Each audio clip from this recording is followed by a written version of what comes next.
नमस्कार। Aryan expert classes के इस यूट्यूब चैनल में आपका पुनः स्वागत है। मैं हूं आपके साथ आर्यन आनंद। मित्रों,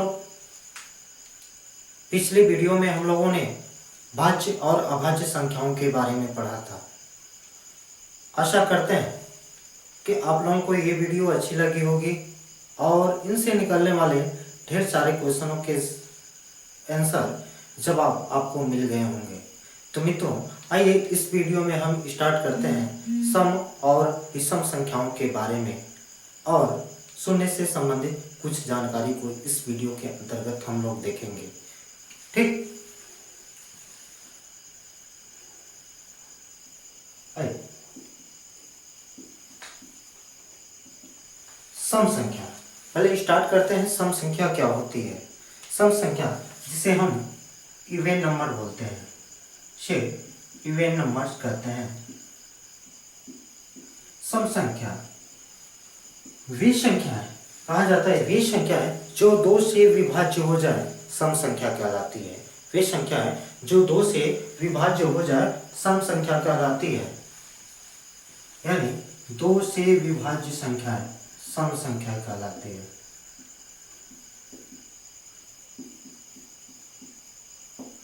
विभाज्य संख्या कहलाती है। जैसे 2, 4, 6, 8, 10, 12 dash dash dash dash infinite. ठीक है। यहाँ पे यानी जो वे संख्याएं जो दो से विभाज्य हो जा रही हैं सम संख्या कहला रही। ठीक है, जिसे 2, 4, 6, 8, 10, 12 ये सभी क्या है? सम संख्या के उदाहरण है। आपसे पूछे कि सबसे छोटी सम संख्या क्या है, तो सबसे छोटी सम संख्या आपका आंसर होगा 2। जबकि सबसे बड़ी सम संख्या इनफाइनाइट, सबसे बड़ी सम संख्या इनफाइनाइट। आइए सम संख्या पर आधारित कुछ तथ्यों के बारे में हम लोग देख लेते हैं। आइए नोट्स। पहला नंबर, किसी भी सम संख्या को किसी भी सम संख्या के साथ जोड़ने पर जो परिणामी संख्या होती है वो हमेशा सम संख्या ही प्राप्त होती है। दूसरे नंबर की प्रॉपर्टी, किसी भी सम संख्या को किसी भी सम संख्या के साथ घटाने पर परिणामी संख्या सम संख्या ही प्राप्त होती है। तीसरी प्रॉपर्टी, किसी भी सम संख्या को किसी भी सम संख्या के साथ मल्टीप्लाई करें तो परिणामी संख्या सम संख्या ही प्राप्त होती है। लेकिन एक कंडीशन में ये बदल जाता है। जब किसी सम संख्या को किसी सम संख्या के साथ डिवाइड करते हैं तो वह परिणामी संख्या सम भी हो सकती है और वह परिणामी संख्या विषम भी हो सकती है। जिससे हम कुछ एग्जांपल लेकर इसे समझेंगे। जैसे हमें 2, 6, 8 कोई भी 8, 4, 12 सम संख्या रिजल्ट मिल रहा है। फिलहाल सम को सम से घटाएंगे, 10, 6, 4, 12 में 8 जा 4। यानी किसी भी सम संख्या को किसी भी सम संख्या के साथ चाहे आप जोड़ेंगे तब भी सम संख्या प्राप्त होगी, घटाएंगे तो रिजल्ट जो आने वाली परिणामी संख्या जो होगी वो भी सम संख्या मिलेगी, और यदि मल्टीप्लाई करते हैं तब भी सम संख्या मिलेगी। लेकिन किसी भी सम संख्या को सम संख्या के साथ डिवाइड करें, भाग दें, तो उस कंडीशन में आपका परिणामी संख्या सम भी हो सकती है और विषम भी हो सकती है। जैसे 6 में 2 से भाग दें, 2 3 6, परिणामी संख्या 3 क्या है? विषम संख्या है। जबकि 8 में 2 से भाग दें, 2 चौके 8, 4 4 क्या है? सम संख्या। तो सम भी हो सकता है, विषम भी हो सकता है। आइए कुछ अन्य प्रॉपर्टी की बात कर लेते हैं। आइए अगली प्रॉपर्टी, सबसे छोटी सम संख्या क्या हो रही है? सबसे छोटी सम संख्या 2। आइए अगली प्रॉपर्टी की बात कर लेते हैं कि दो क्रमागत सम संख्याओं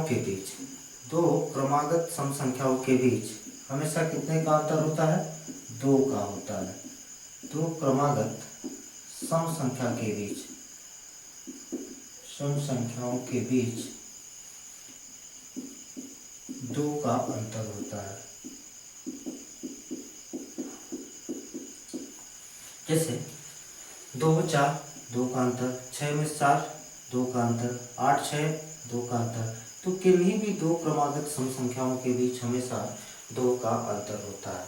एक लास्ट प्रॉपर्टी की बात कर लेते हैं, ठीक है, जो सम से संबंधित होती है, और वह पूछा जाता है कि सम संख्या क्या है, शून्य कौन सी संख्या होती है, सम होती है कि विषम होती है। तो शून्य को हम हमेशा सम संख्या मानते हैं। शून्य एक किस प्रकार की संख्या है, तो सम संख्या है। शून्य एक सम संख्या है। आइए आगे देखते हैं। आखिर में यहाँ पे रिजल्ट देख देते हैं कि शून्य एक सम संख्या क्यों है। शून्य एक सम संख्या क्यों है, आइए देखा जाए। सम संख्या 2, 4, 6, 8, 10, 12 ऐसे थोड़ा सा इसे आरोही क्रम से व्यवस्थित कर दें तो इसके पहले एक से पहले 0, 2 के बाद 3, 3 के 4 के बाद 5, 6 के बाद 7, 8 के बाद 9, 10 के बाद 11। यहाँ पे हम देख रहे हैं कि प्रत्येक विषम के पहले सम, विषम के पहले सम, विषम के पहले सम, विषम के पहले सम, विषम के पहले सम, विषम के पहले सम। तो पहला तक के यहीं से हमें मिला है कि शून्य इस तरीके से क्या प्रूफ होता है कि शून्य एक सम संख्या है। दूसरी बात, अभी हम लोगों ने पढ़ा कि सम को सम के साथ जोड़ेंगे तो रिजल्ट हमेशा सम आता है। जैसे 2 में 0 जोड़ दिया जाए तो हमेशा 2 ही मिलता है, ठीक, क्यों? 2 एक सम संख्या है, जबकि यहाँ पर भी एक सम संख्या है। अभी क्या है, सम को सम के साथ जोड़ने पर ही सम मिलता है। इसका मतलब 0 क्या है, सम संख्या है, ठीक है। या घटाया जाए जैसे 5 - 0 बराबर कितना होगा, 5। 5 क्या हमारे पास एक सम संख्या है। अरे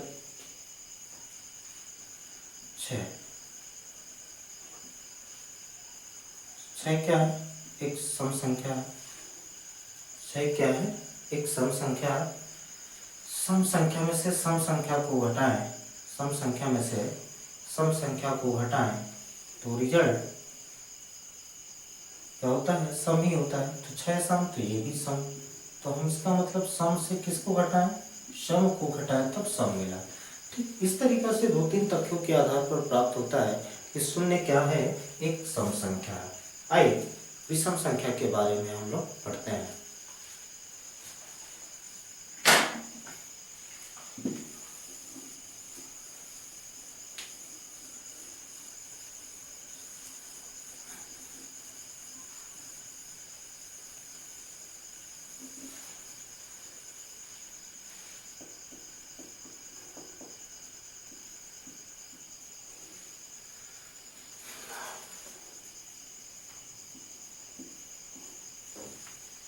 विषम संख्या यानी ऑड नंबर। विषम संख्या किसे कहते हैं, जस्ट सम संख्या का अपोजिट, यानी वे संख्या जो 2 से विभाज्य न हो, वे संख्या जो 2 से विभाज्य न हो विषम संख्या कहलाती है। जैसे एग्जाम्पल की बात करें तो एग्जाम्पल में 1, 3, 5, 7, 9, 11 फाइनाइट। ये क्या है, विषम संख्याओं की बात कर रहे हैं तो विषम संख्या वे संख्याएं होती हैं जो 2 से विभाज्य नहीं होती हैं, विषम संख्या कहलाती हैं। जैसे एग्जाम्पल की बात करें, ठीक है, यदि आपसे बोले कि सबसे छोटी, देखिए 1 2 से विभाज्य नहीं होगी, 3 2 से विभाज्य नहीं होती है, 5 2 से विभाज्य नहीं होती है, 7 2 से विभाज्य नहीं होती, तो ये विषम संख्या है। सबसे छोटी बात करें तो सबसे छोटी विषम संख्या क्या है आपकी, 1 होती है। सबसे बड़ी विषम संख्या क्या है, इनफाइनाइट। आइए विषम संख्या से संबंधित कुछ इंपॉर्टेंट पॉइंट को देख लेते हैं। नंबर 1, हम किसी भी विषम संख्या को विषम संख्या के साथ जोड़ दें या घटा दें, किसी भी विषम संख्या को विषम संख्या के साथ जोड़ें या घटाएं तो परिणामी संख्या हमेशा सम संख्या ही प्राप्त होती है। देखिए सम को सम के साथ जोड़ें तब भी सम, सम को सम के साथ घटाएं तब भी सम, लेकिन विषम को विषम के साथ जोड़ें या घटाएं तब भी आंसर हमेशा, रिजल्ट हमेशा सम होता है। चलिए दूसरी प्रॉपर्टी कि विषम को, किसी भी विषम संख्या को विषम संख्या के साथ यदि मल्टीप्लाई करें या डिवाइड करें तब भी परिणामी संख्या सम नहीं बल्कि विषम प्राप्त होती है। यानी इस विषम का विषम के साथ जोड़ें या घटाएं तो रिजल्ट हमेशा परिणामी संख्या सम संख्या मिलेगी, जबकि विषम को विषम के साथ डिवाइड करें या मल्टीप्लाई करें तो उस कंडीशन में परिणामी संख्या हमेशा एक विषम संख्या प्राप्त होती है। चलिए अब ये प्रॉपर्टी की बात कर लेते हैं। चलिए यहाँ पर भी सम संख्या के तरीका से तरह दो क्रमागत विषम संख्याओं के बीच में हमेशा दो का अंतर होता है। दो क्रमागत विषम संख्याओं के बीच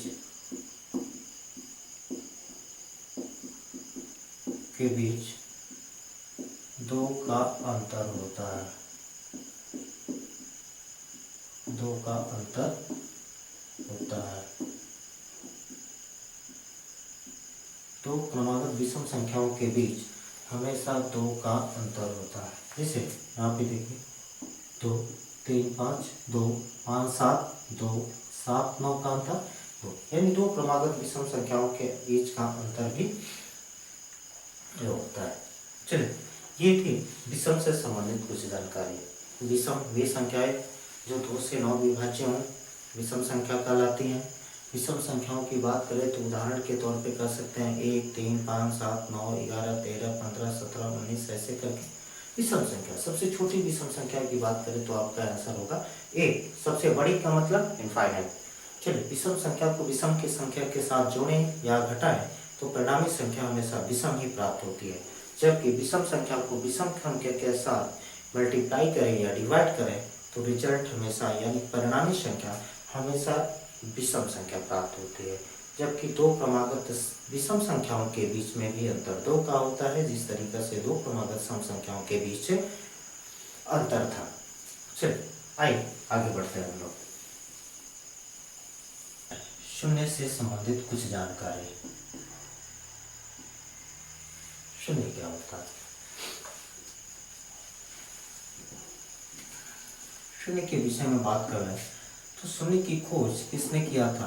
तो शून्य की खोज आर्यभट्ट नामक वैज्ञानिक ने आर्यभट्ट नामक गणितज्ञ या खगोल शास्त्री कह सकते हैं ने की थी।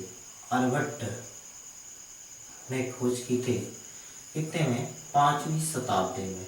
लगभग 5वीं शताब्दी में आर्यभट्ट नामक गणितज्ञ ने खगोल शास्त्री ने सबसे पहले शून्य के बारे में चर्चा की थी।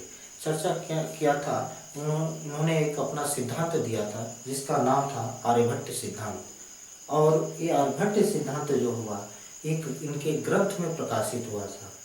इनका ग्रंथ जिसका नाम है आर्यभट्टिया। आर्यभट्टिया में आर्यभट्ट ने शून्य का जिक्र किया है। तो इनकी सिद्धांत का नाम है आर्यभट्ट सिद्धांत। और इनके जो ग्रंथ है ग्रंथ का नाम है आर्यभट्टिया।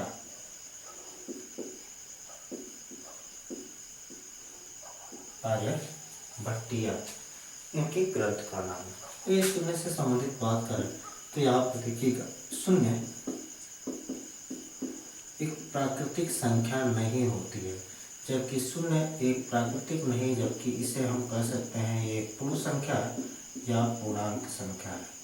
पूर्णांक संख्या यानी शून्य एक प्राकृतिक संख्या नहीं मानी जाती है, जबकि ये शून्य एक पूर्ण संख्या या पूर्णांक संख्या है। चूंकि शून्य की खोज आर्यभट्ट ने की थी 5वीं शताब्दी में, इसलिए इन्हीं तथ्यों के आधार पर शून्य को मानव निर्मित अंक भी बोला जाता है। शून्य क्या है? मानव निर्मित अंक भी कहा जाता है। शून्य को मानव निर्मित अंक। शून्य किससे संबंधित बात कर रहे हैं तो शून्य क्या है? शून्य न तो धनात्मक संख्या होती है, शून्य न तो धनात्मक संख्या और न ही ऋणात्मक संख्या होती है। शून्य न तो नेगेटिव नंबर होता है और न ही ऋणात्मक संख्या होती है। शून्य से संबंधित और बातें देख लेते हैं। शून्य एक सम संख्या है। शून्य क्या है? एक सम संख्या है। शून्य की बात करें तो फिलहाल हम लोग अगले वीडियो में पढ़ेंगे परिमेय और अपरिमेय के बारे में। लेकिन शून्य की जब बात आ गई तो शून्य एक परिमेय संख्या मानी जाती है। शून्य एक परिमेय संख्या होती है। एक क्यों होती है, कैसे होती है, इसके बारे में हम लोग अगले वीडियो में जब परिमेय और अपरिमेय पढ़ेंगे वहाँ पे चर्चा में लेंगे। चलिए शून्य की बात कर लेते हैं। तो शून्य किसी संख्या में जोड़कर या किसी संख्या में जोड़ने पर या घटाने पर शून्य को वह उस संख्या के मान को परिवर्तित नहीं कर सकता है, उसके संख्या के मान को नहीं बदल पाता है। यानी किसी संख्या में जुड़कर या घटकर उसमें कोई परिवर्तन नहीं करता है। शून्य किसी संख्या के साथ जुड़कर उस संख्या में कोई परिवर्तन नहीं करता है। चलिए आइए, चूंकि ये किसी संख्या में जोड़ने पर उसके संख्या के मान को प्रभावित नहीं करता है, इसलिए शून्य को हम योगात्मक तत्समक कहते हैं। योगात्मक तत्समक कहते हैं। चलिए अगली प्रॉपर्टी के बारे में बात कर लेते हैं। शून्य का किसी भी संख्या का शून्य के साथ मल्टीप्लाई करें तो जो परिणामी संख्या होती है वह शून्य ही प्राप्त होती है। चलिए किसी भी संख्या की बात कर लेते हैं। किसी भी संख्या में हम शून्य से डिवाइड कर दें, किसी भी संख्या में शून्य से डिवाइड कर दें तो रिजल्ट जो होता है वह परिणामी जो होता है वह इनफाइनाइट प्राप्त होता है। जबकि अगली प्रॉपर्टी की बात कर लेते हैं शून्य से संबंधित।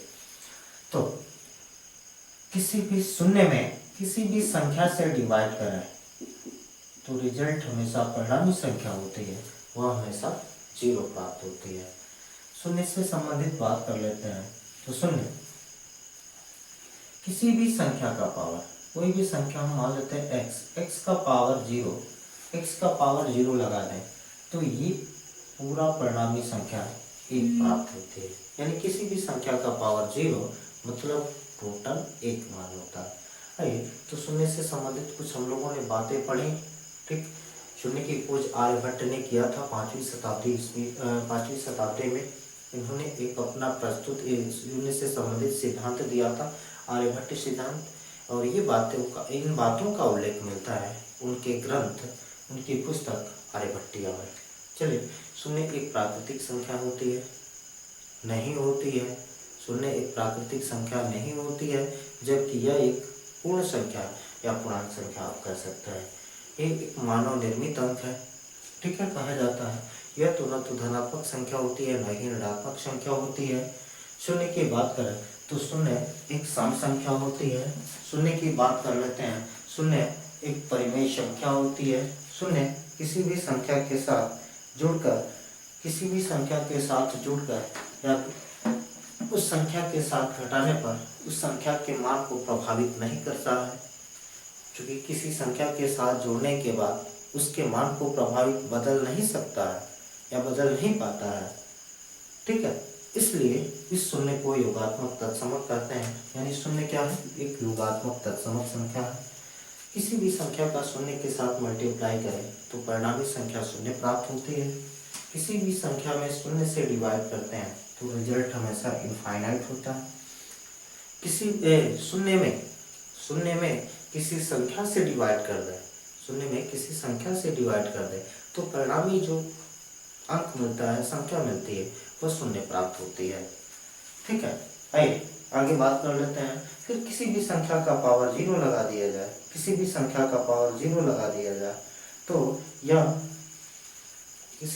का पावर 0 लगाने पर प्राप्त परिणामी संख्या 1 प्राप्त होती है। तो ये है हमारे शून्य से संबंधित कुछ महत्वपूर्ण तथ्य। ठीक, तो मेरे दोस्तों इस वीडियो में फिलहाल इतना ही। अगले वीडियो में कुछ नए तथ्यों के साथ आपके सामने पेश होंगे। ठीक, यदि हमारी वीडियो आपको अच्छी लगे तो प्लीज़ हमारे चैनल को सब्सक्राइब करें, शेयर करें और लाइक करें। ठीक, और यदि किसी भी प्रकार की कोई दिक्कत होती है तो कमेंट बॉक्स में हमें कमेंट करके ज़रूर सूचित करें। धन्यवाद।